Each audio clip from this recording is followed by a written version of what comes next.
Aarav college క్యాంటీన్లో అతి చివరి మూలలో కూర్చుని తానే తాగిన కాఫీని తిలకిస్తున్నాడు. అతని చుట్టూ విద్యార్థుల గుంపులు నవ్వుకుంటూ, కథలు పంచుకుంటూ, వీకెండ్కు ప్లాన్లు చేసుకుంటున్నారు. కాని ఆరవ్ మాత్రం వారందరికీ కనబడకుండా ఉన్నాడు. అతను ఎప్పుడూ నిశ్శబ్దాన్ని ఇష్టపడేవాడు. మాటల కంటే పుస్తకాలను ఎక్కువగా ప్రేమించేవాడు. ఇంట్లో అతనికి కొంతమంది స్నేహితులు ఉన్నా, కాలేజీ వాతావరణం భిన్నంగా అనిపించింది.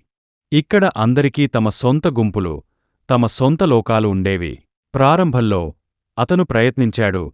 చర్చలకు కలవడం, క్లాస్మేట్స్కి చిరునవ్వుతో పలకరించడం, అసైన్మెంట్ల గురించి మాట్లాడడం. కాని సమాధానాలు చిన్నవి, మర్యాదపూర్వకమైనవి మాత్రమే. ఒక నిజమైన స్నేహానికి మార్గం చూపించని మాటలు. రోజులు నెలలుగా మారాయి. ఒంటరితనం అతనికి సహజంగా మారిపోయింది. ఒంటరిగా నడవడం, ఒంటరిగా భోజనం చేయడం, సాయంత్రాలను లైబ్రరీలో గడిపి ప్రపంచాన్ని తానే చూడలేకపోవడం అతని రోజువారీ జీవితంగా మారిపోయింది. ఒక్కసారి అతని ఫోన్ మెసేజ్ టోన్ మోగింది. తల్లి నుండి. "నువ్వు బాగున్నావా?"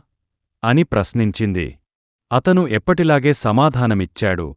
"నేను బాగున్నాను." ఒక సాయంత్రం కాలేజీ క్యాంపస్లోని ఓ బెంచ్ మీద కూర్చుని ఆకాశం నారింజ రంగులో మారుతున్న దృశ్యాన్ని చూస్తూ తాను అనుకోకుండా మృతస్థంగా ఓ మాట చెప్పాడు. కొంతమంది మనుషులు ఒంటరిగా ఉండటానికే పుట్టారేమో. గాలి ఆ మాటలను తన వెంట తీసుకువెళ్తుండగా అతని మనసులో చిన్న ఆశ మిగిలింది. ఏదో ఒకరోజు ఎక్కడో ఎవరో తనకోసం ఎదురుచూస్తూ ఉంటారని.